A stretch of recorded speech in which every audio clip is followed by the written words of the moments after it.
12.5 is on what we call transformations.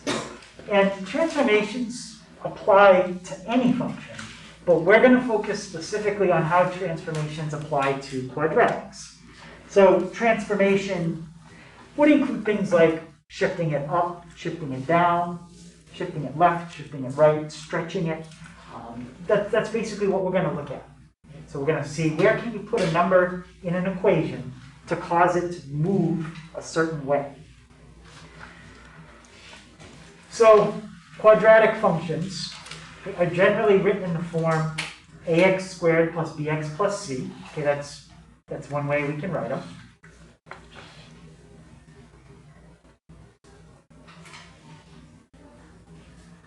And the b and the c can be anything you want, but there is a restriction on a. There's one number that you can't let a be. Because if you let a become this number, then you would wipe out the quadratic term and it wouldn't be a quadratic anymore. What do you think you cannot let a be?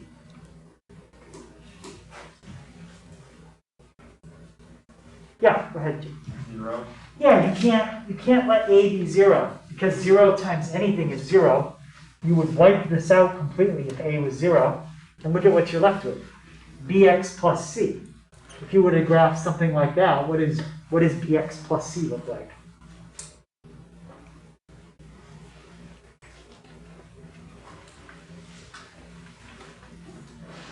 Sarah? Yeah, it's just y equals mx plus b. It's just different letters. It would just be a line. All right, so we don't want that quadratic term to get wiped out. Okay, otherwise, it's going to be a line. So that's what this says. A, B, and C. This symbol right here means elements of. It's kind of like a E, kind of. Or you could also pronounce it in the set of. So A, B, and C are in the set of real numbers, meaning they can be positives, negatives, fractions, decimals. The only restriction is A can't be 0. But other than that, you can pick anything you want for A, B, and C.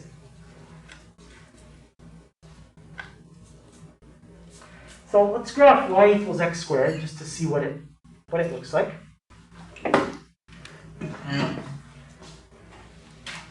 So I typed in y equals x squared, and I'm going to do a zoom 6.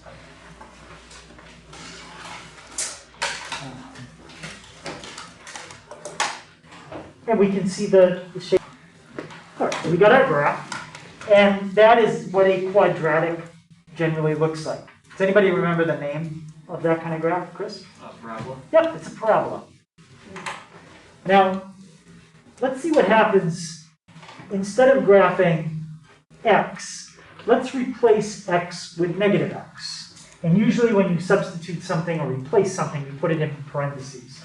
So let's do something like negative x squared. Okay, so all I did was replace the x with a negative x. And again, when you replace, usually you put parentheses around it. And let's hit graph on that and see what it looks like. Okay, so if you watch my screen, what's the difference between x squared and negative x squared with parentheses? What, Tyler? Yeah, there is no difference. It doesn't look like anything happened. Something did happen, but because of the symmetry of a parabola, you can't tell. But what we really did is we flipped it. We created a mirror image of it. But we created a mirror image of it right on the line of symmetry. And if you mirror image something on a line of symmetry, especially the shape of a parabola, you can't tell that you did it. So a parabola is not really a good example to show that. But I just want you to understand that parabolas are symmetrical. And this is basically the test to see that. If you graph something with an x, and then you replace it with a negative x in parentheses, and it looks exactly the same, then that means your graph has a line of symmetry, specifically over the y-axis. Now the parabola also has a low point. Does anyone remember what you call the name of the the lowest point in a parabola, or if you flipped it over, it would be the highest point. Yep. Minimum and maximum. It is a minimum or maximum, and that's what we calculate on the calculator. We can calculate the min or the max. And whether it's a minimum or a maximum, those two things are it begins with a V. Yeah? Okay. Yeah, go ahead. Yeah, what is it? Vertex. Yeah, it's the vertex. It actually said it's a vertex. So y equals x squared contains a low point called the vertex. This could also be the high point if you flip it over. We'll talk later on about how you can take a parabola and reflect it so it's opening down instead of up.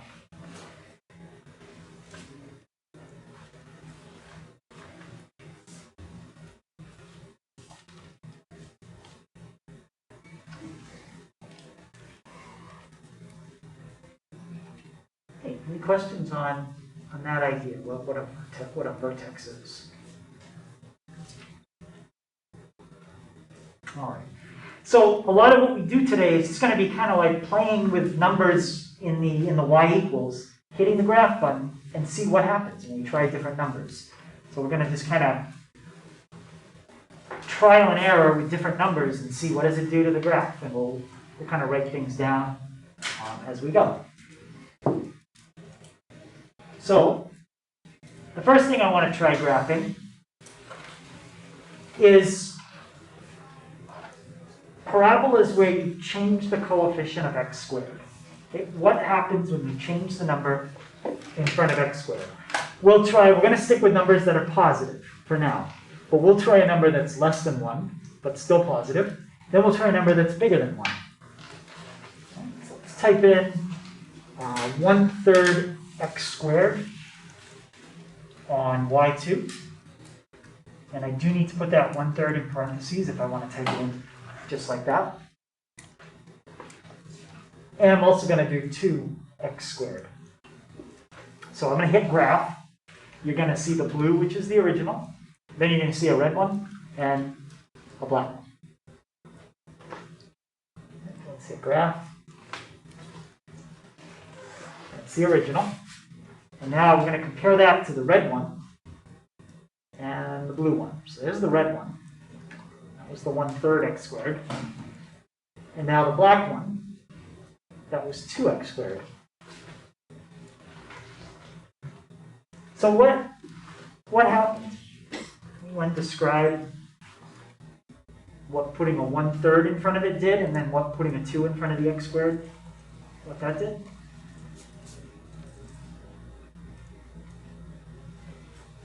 Sarah? The 1/3 stretched it. Which way? Like on the x. Yeah, so it kind of made it wider. The 1/3 made it appear wider. And the way we're going to think about these, we're not going to think about it as horizontally. We're going to think about it as vertically what happened. So when I see the one in red, I think of that as it got kind of squished down. Right? Imagine that the one in blue was glued down right at the origin. Okay? And you took, like maybe the sides of the parabola were something flexible. If you push down on it, what would happen is it would start to squish it and it would spread out wider. Okay? Same idea if it was glued down right there and you pulled up on it, like maybe the sides were like rubber. If you started to pull up on the sides, it would get skinnier. It would like stretch it vertically. It would get taller and skinnier. And that's what happened with the one in black. And whether it compresses or whether it stretches is all controlled by the number you put in front. If you put a number in front that's greater than 1, that causes the graph to stretch vertically. The bigger the number, the more of a stretch you get. 5x squared is going to stretch out even more than 2x squared. It's going to be even taller and skinnier. Now, if you put in a number between 0 and 1, okay, we're not doing negatives yet, but if you put in a number between 0 and 1, it's going to cause the graph to shrink vertically, okay, or compress. The closer of a number you put to 0, the more it's going to compress. But that's the effect of putting a number in front of the x squared term. It causes a vertical stretch. Now, even this one, you can still say this one is a vertical stretch. So like if we look at this one, I would call this a vertical stretch by 1/3. What that really means is if you stretch it by 1/3, it really means it compressed.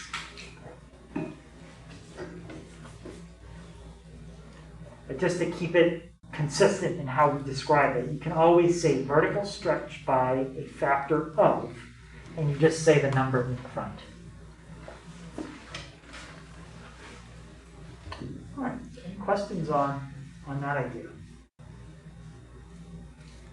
All right, now let's try something similar, but now we're going to allow the number to be negative.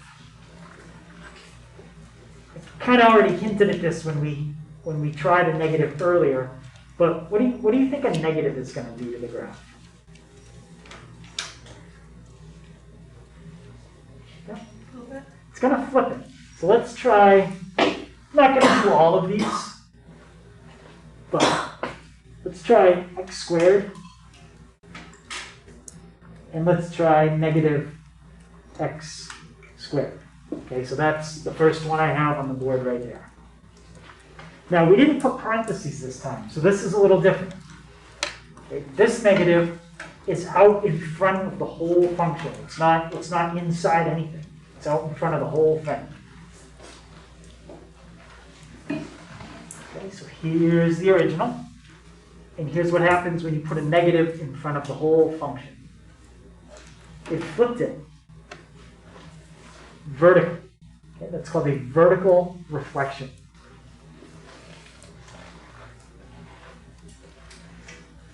And when you reflect something vertically, that's over the x-axis.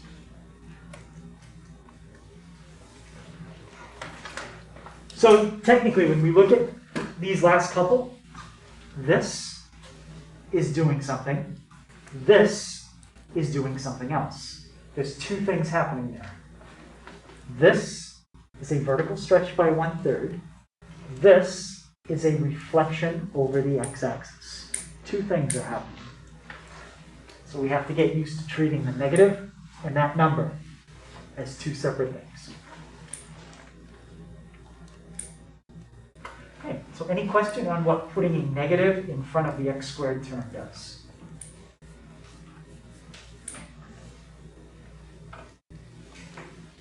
All right, so let's try this. Okay, you're going to see a lot of problems today in the homework on the test that basically say, list the transformations or describe how you would get this from that. This is called your parent function. It's the most basic parabola that you can have. Anytime you're comparing to something, we're going to compare a parabola to that, y equals x squared. That's like the base case. First thing I want to know is how many transformations are happening in this problem. Chris? There are 2 transformations. 2. So we're going to describe how this comes from that. And let's start with the 5. Can someone tell me, what does putting a 5 in front do? Francesca? Isn't it like to the left though? Or no? So think back when we did this. What happened when we put a number in front, like 1/3 or 2? What did that do? So they go up or down. So we haven't talked about up or down yet. And we're gonna. That's gonna be coming. But what did this do, Jack? Vertical stretch. Yep, vertical stretch. And in this case, it's a vertical stretch by a factor of how much? 5. 5. So that means all the y values get multiplied by 5 in every coordinate. That's how you graph it. All your y values are multiplied by 5. So vertical stretch by a factor of 5. And what about, Chris said there were 2 transformations. So the negative is the other part. What's that do? Yep. Vertical reflection. Yep, and that's a reflection over which axis? The x-axis. Reflecting vertically means to do this. If you had a shape like that, it would look like that. That's a vertical reflection. So you could say vertical reflection, vertical flip, flip over x-axis, any of those things. Reflect over x-axis.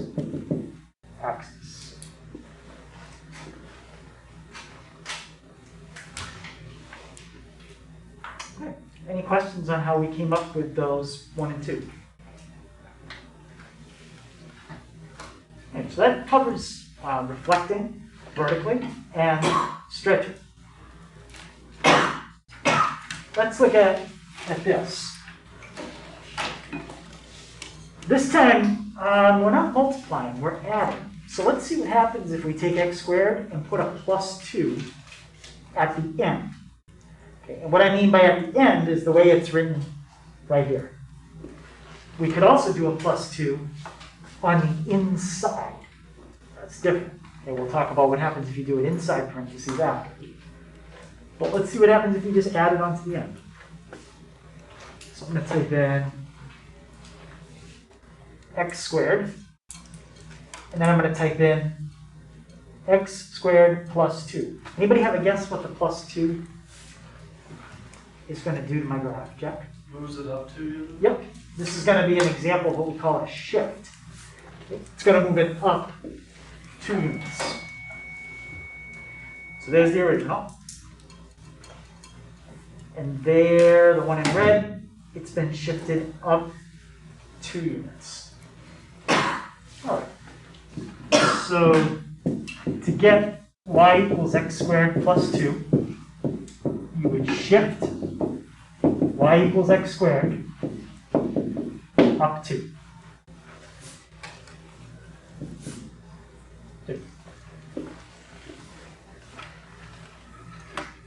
All right, how about x squared minus 3? What do you think is going to happen there?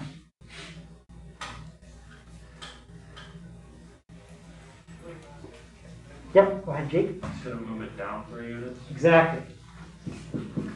So to get this, x squared minus 3, you would shift y equals x squared, that's the original, down 3.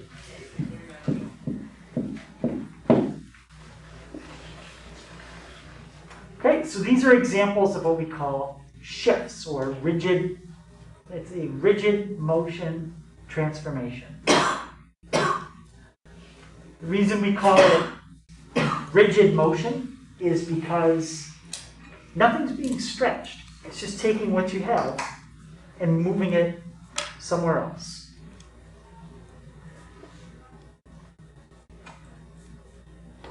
So the way you get x squared plus k is if k is positive, that's going to shift up.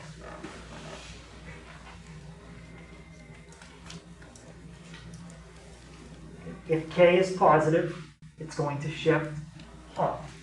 If k is negative, it would shift down. Now, anybody know why I put absolute value bars here? It says shift down absolute value of k units. Why would I put absolute value bars there? That's just for the pronunciation, for how you would read it today. But why do we always want k to be positive when we say this sentence? Yep. If you were to shift down by negative units, you would be moving up. Yeah, we don't want to use the double negative. You don't want to say shift down -5. That's confusing. You can shift up 5, you can shift down 5. Down takes care of the word negative. Okay? But shifting is always a positive number. Use the word in front of it to specify the direction, up or down. Okay, so k is greater than 0, we're up. Less than 0, we're down.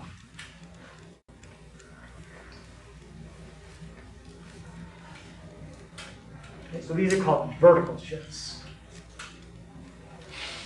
What do you think?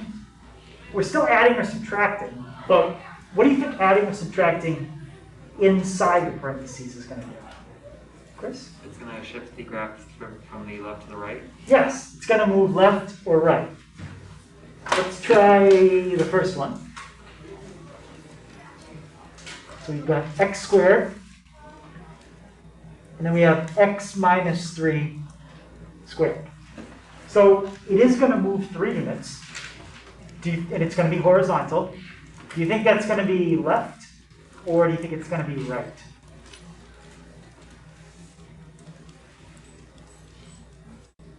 Have a guess, Jake? Left. To the left, let's try it and just see. So there's your original, y equals x squared, and here comes x minus 3 squared. Which way did it move it? Jake? Right. It moved it to the right.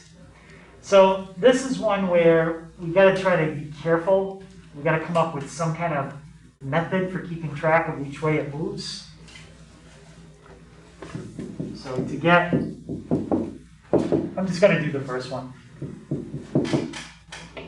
X minus 3 squared.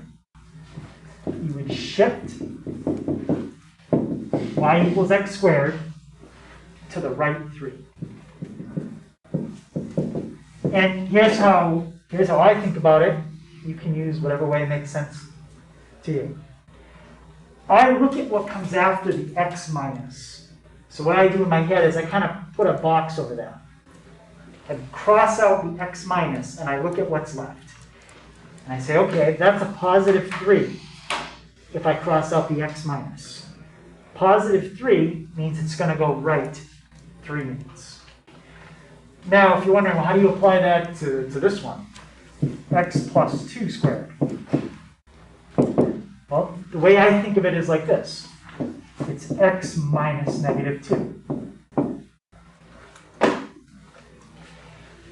Put a box over the x minus part. Okay, just kind of block that part right out. Look at what comes after the x minus. Look at what comes after the box. Negative 2. That means it would go left 2 units. All right, so that's one way you can kind of think about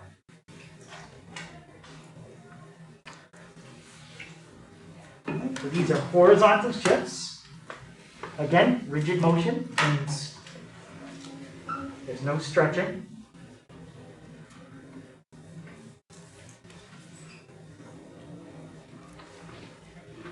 And the way I'm going to describe it, I'm going to focus on h. H is what's left if you block out the x minus. You block that right out. If what comes after the x minus is a positive number, you move it to the right. If what comes after the x minus is a negative number, like in this one, you move left. And again, we don't want to say shift left negative 5 units. We just want to say shift left 5 or shift right 5.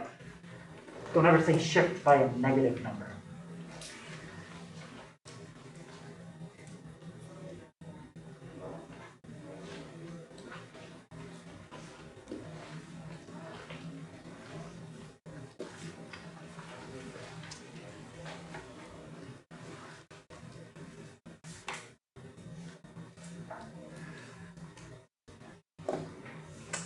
So when we graph y equals x squared, I think we didn't really mention it, but hopefully we've seen it enough times you remember it. When you graph the basic parabola, where is the vertex? Yeah. It's at the origin point. It's at the origin. Now, when you start shifting left and right, or shifting up and down, you're moving the vertex. K controls if it moved left up or down. H controls if it moved left or right. So, this number controls left and right. This number controls up, down, left, right. So the vertex normally is at the origin, but if you put an H and a K and you shift it, the vertex would now be here. Let's say you shifted right 3 and up 4. The vertex would now be 3, 4. Okay, so the H and the K control where the vertex is going to be. Now, think of your line of symmetry.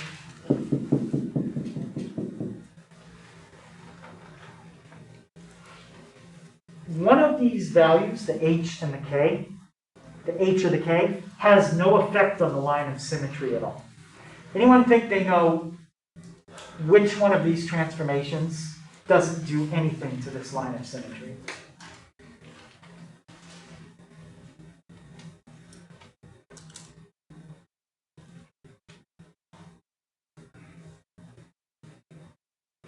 Yep, Ashley?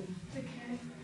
Yeah, the K, right? Moving up and down has no effect on the line of symmetry. A line already goes forever up and down. So if you take something that goes up and down forever and move it up a little bit, well, it still goes up and down forever. So the only thing that affects the line of symmetry here is H. And the equation for your new line of symmetry, if you do a transformation, is x equals h. It's basically x equals, and then how far left or right did you move the parabola? The line of symmetry will move with it, that amount. Any question why the up and down doesn't have any effect on the line of symmetry? Okay, it is important that you write the line of symmetry as x equals.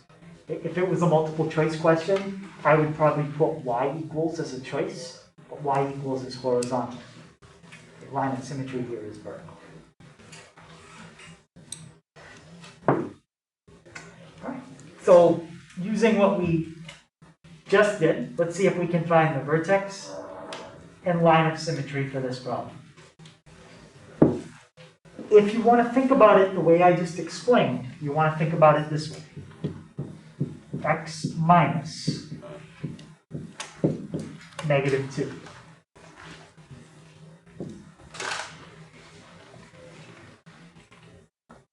H, K.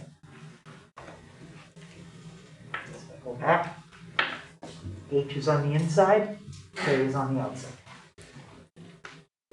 What's my H in this problem? Okay, David? 2.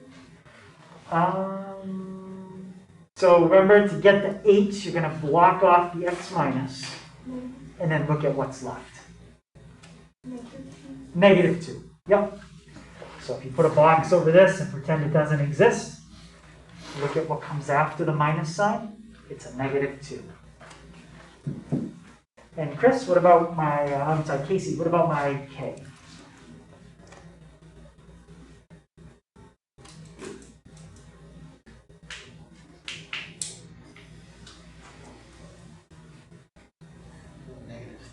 Good, -3. So that's all the information we need to answer those two questions. What, Tyler, what is my vertex? -2, -3. Exactly, we've moved left 2, down 3. Imagine you were at the origin and you went left 2, down 3. Where would you end up? Exactly where Tyler just said. -2, -3. That line of symmetry, how is the equation going to start? Front side on It's going to start with a letter. Oh, negative, what you asked? The line of symmetry. How do we start that equation? How do we start that?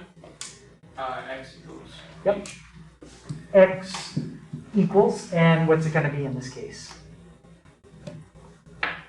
Negative 3. For the line of symmetry, we don't use K. Okay, so an H then. We use H. Yeah, because that says we move left 2. And that's all that would affect the line of symmetry. Up and down does not. So X equals negative 2. Yeah, any question on vertex and line of symmetry? All right, so when we are talking about transformations, you can have a problem with all the transformations in it at the same time. Well, it kind of be like an arithmetic problem that had add, subtract, multiply, and divide in it. There is a certain order you're supposed to follow. With arithmetic, we call that PEMDAS. So when we're doing transformations, this is the order that you want to follow. First thing we always want to do is our horizontal shift. Isaac, can you repeat that? Thanks. Okay, first thing we always want to do is the horizontal shift. If it's not there, fine, we skip to the next thing. That would be our vertical stretch, which is how we always say it, or technically if you stretch by a fraction, it's a shrink.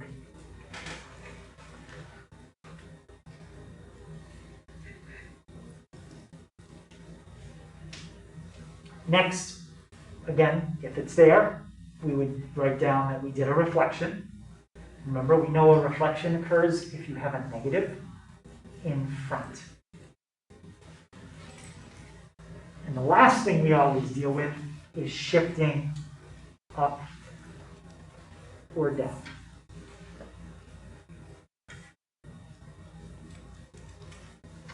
All right, so we'll look at a problem now that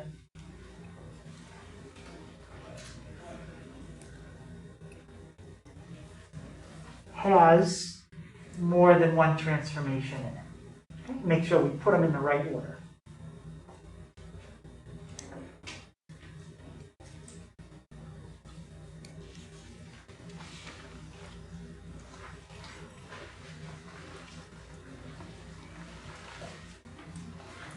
Okay, any questions on that order?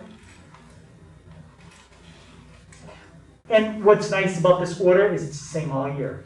When we study other functions and do transformations, it's the same order we're learning right now. This order never changes. All right, so let's do this one.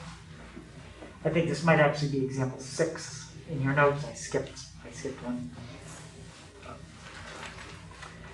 So describe how you can get negative 3x minus 1 squared plus 4 from the base function y equals x squared. All right, so first thing I want to write down is just how many transformations are happening. So look at the negative 3x minus 1 squared plus 4. Anyone think they see how many transformations are happening there? No? 4. Yep, it is 4. 1. Well, I should circle them separate. 2, 3, 4. Each one of those things I circled is going to control something. All right. How about Abigail? What number am I going to focus on first? The 1 The 1. And which way is that going to move the graph? to the right. Yes. So we're going to shift right 1. Okay, that's done. Jack, what's the next thing I focus on? Vertical stretch. Perfect. Vertical stretch, can you tell me a little more? Of 3. Yep, vertical stretch by a factor of 3. Done. Right, Francesca, what's the next thing I focus on? Yep, and what tells you there's a reflection? The negative. The negative, all right? You don't have to have every transformation in every problem, but this one does. Right? We've got a vertical reflection. If you said reflect over the x-axis, that is also correct. And the last thing is the +4. And Isaac, what's that +4 going to do? Would be a horizontal, or would go to the left 4. Well, we've already handled the horizontal stuff. That's the first thing we did. So once we handle that, there can't be anything else horizontal. So it's adding or subtracting a number at the end of the function. Vertical shift up 4. Yep. So we're going to shift up 4.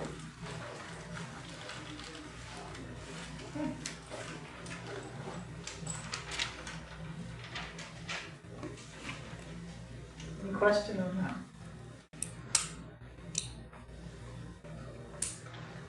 Okay. All right, so all the transformations so far have been pretty easy to see because they've structured it in a certain way. Now, let's say you took this, and this is what you don't want someone to do, and then give you this as a problem.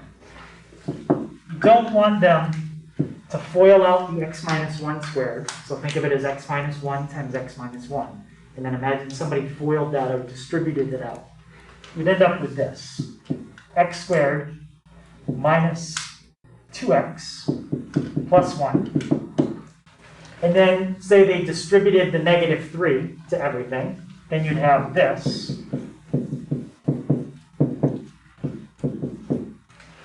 And then they added the -3 and the +4 and got a +1. So if they gave you this, -3x squared plus 6x plus 1, that's exactly the same problem as the one I gave you. The issue is how they wrote it. Okay? In this one, they did everything out, which is bad. We don't want everything done out. We want it written like this.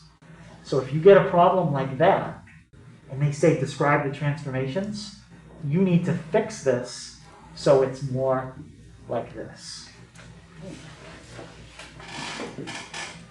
And that is called completing the square.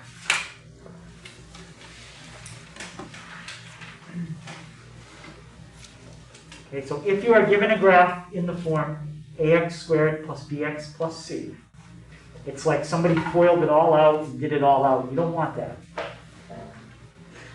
You always want your graph like this.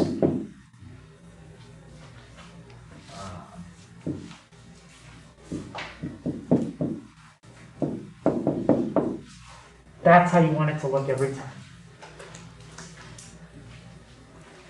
Maybe you'll have numbers in every box, maybe not. Depends how many transformations are in the problem. Maybe this box in front will have a negative, maybe it won't.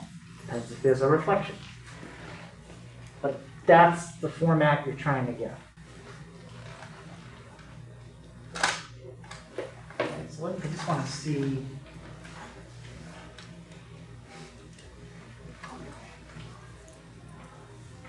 So completing the square, it's not really something people remember because most of the time when you solve quadratics, you either factor it or you use quadratic formula. Completing the square is a third way to solve a quadratic equation. So I'm not going to spend a whole day learning how to complete the square. In Algebra 1, I'd spend like a whole day on it. But we'll just go through an example and I'll write what I'm doing in each step. So you'll have an example to follow. Okay, and then we have that, and then we're done. So we'll be pretty close. So it says describe the transformations. It's the same kind of problem we've had before, but it's all mixed together. Right? It's all been FOILed, and like terms have been combined. This doesn't look anything like what I have up above. So we're going to fix it so it does. If I remember right, I think this problem has a shift down 30 units. Well, you can't see that there's a 30 in this at all right now, but there will be. Let's go through it and see what happens. All right, so the first thing that we do is set it equal to 0, okay? Just like this.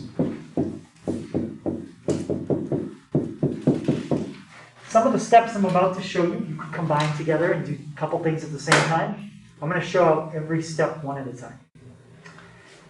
The next thing we want to do to get from this step to this step is put constant on other side.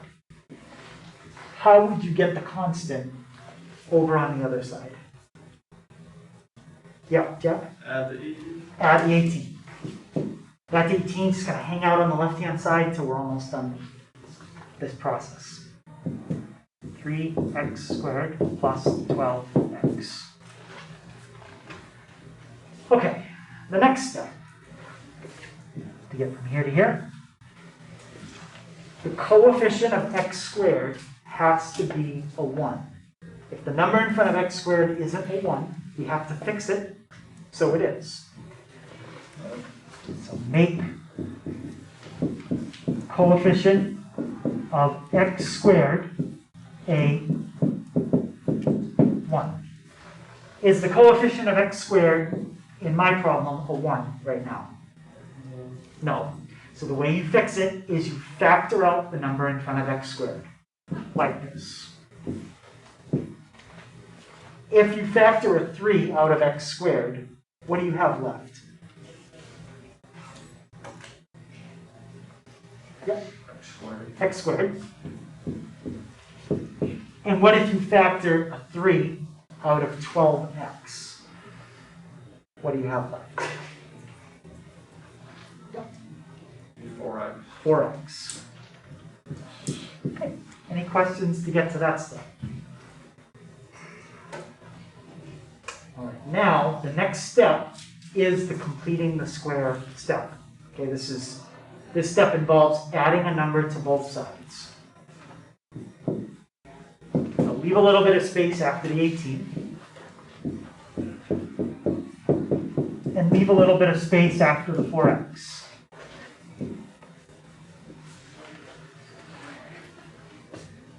This term, the x squared term, that's called my quadratic term. The 4x is called my linear term because it has an exponent of 1 on the x.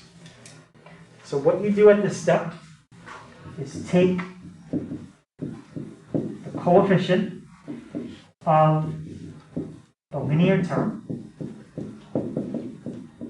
So in my case, it's a 4. Divide it by 2 and square it. So take the coefficient of the linear term, divide by 2, and square it. And we're going to add that number to both sides. So here's my linear term. Here's the coefficient. What's 4 divided by 2? 2. And what do you get if you square it? 4. So we add a 4 right there. But remember, whatever you do to one side, you want to make sure you do exactly the same thing to the other side. Now be careful. This 4 is in parentheses. What did I really add on the left, on the right, by putting a 4 right there?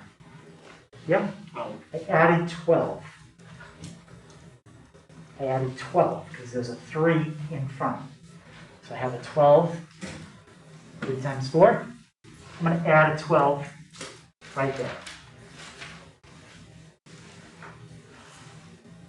And now we're done with any of these special tricks. Now it's going to start to look exactly like we want it. Because of this number that you added to both sides, it's going to make what's in parentheses here turn into something very nice right now. Let's simplify 18 plus 12. There's my 30. So I told you this problem had a shift down 30. Maybe you can start to see where the 30 is coming in. And now x squared plus 4x plus 4 is going to factor very nicely. In fact, it's going to factor into two things that are the same. By the same, I mean like x minus 5, x minus 5, x plus 7, x plus 7. Does anybody see how this factors? Yep. X plus 2. X plus 2 times x plus 2. So instead of writing x plus 2, x plus 2, I'm going to write x plus 2 squared, which is exactly the way we like to write it when we're looking for our shifts. Now I can see there's a shift of 2 units. I can see there's a vertical stretch. The last thing I want to do is put the 30 back on the other side. So from here, we factored. And the last step, set equal to y, and put the constant back with everything else. Put constant, in this case, it's on the right. How would you move the 30 back to the right-hand side? Yep. Minus 30. Minus 30. So we're going to set it back equal to y and put the constant back on the other side. This, that I just put a box around, is exactly the same as the box right here. The difference? Now we can see the transformations very easily. And there's 3 of them. Anybody tell me what's the plus 2 going to do?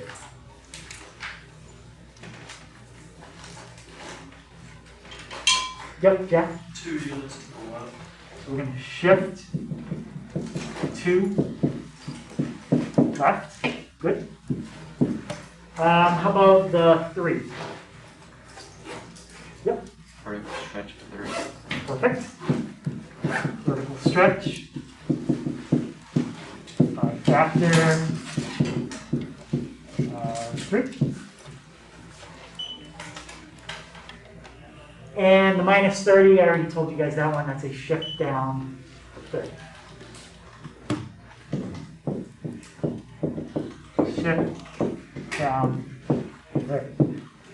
So you wouldn't have a lot of these kinds of problems because this one's kind of a pain because you got to complete the square first. But then once you do it, the rest of it's easy. Okay, but I wouldn't expect to see more than one of those on a test. Even in the homework, maybe one or 2 at most.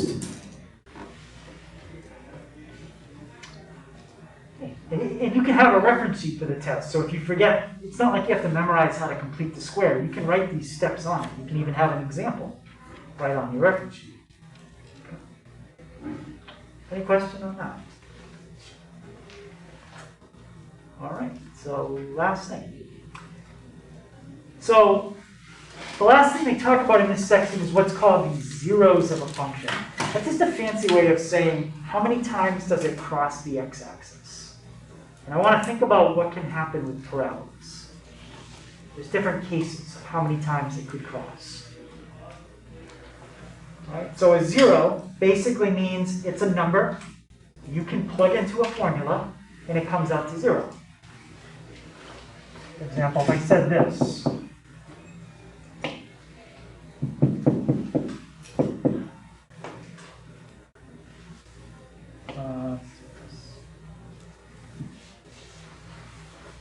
so you had the formula x squared minus 9. And you ask me, what's a 0 of that? I would say 3. 3 is a number you could plug in for x. And when you do that, it would come out to 0. I would also say negative 3. 3 and negative 3 would be called the zeros of that function. Now, quadratics are a parabola shape, so they can cross the x-axis 0, 1, or 2 times. Here's an example of 0. It's a U shape, never comes down and touches the axis. Actually, you know what? I'm going to draw it next to each one. A quick way to, there's a very, very quick way to tell if something crosses 0, 1, or 2 times. It's a little bit of arithmetic, and it involves 3 numbers. A, B, and C. That's all you need. You need those 3 numbers. And the calculation you do is that. You square B, and then you subtract 4 times A times C. If that calculation came out negative, if it comes out less than 0, then that means your graph could look something like this, or maybe the parabola would be down here. But the point is, it would never touch the x-axis.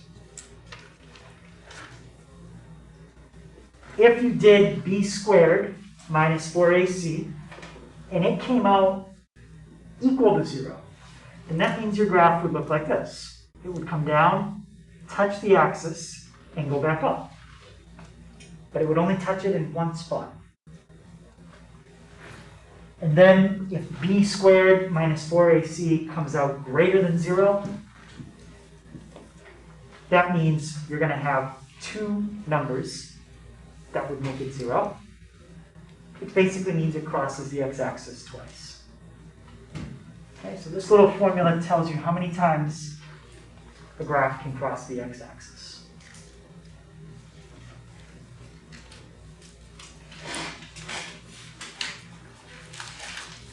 All right, and that's it.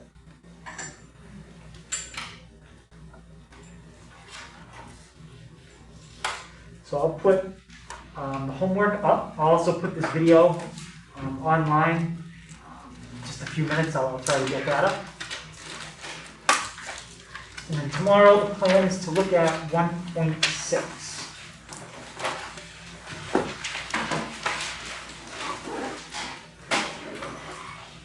All right, so that's the homework for tonight. Page 56, and it's then those 14 or 15 questions.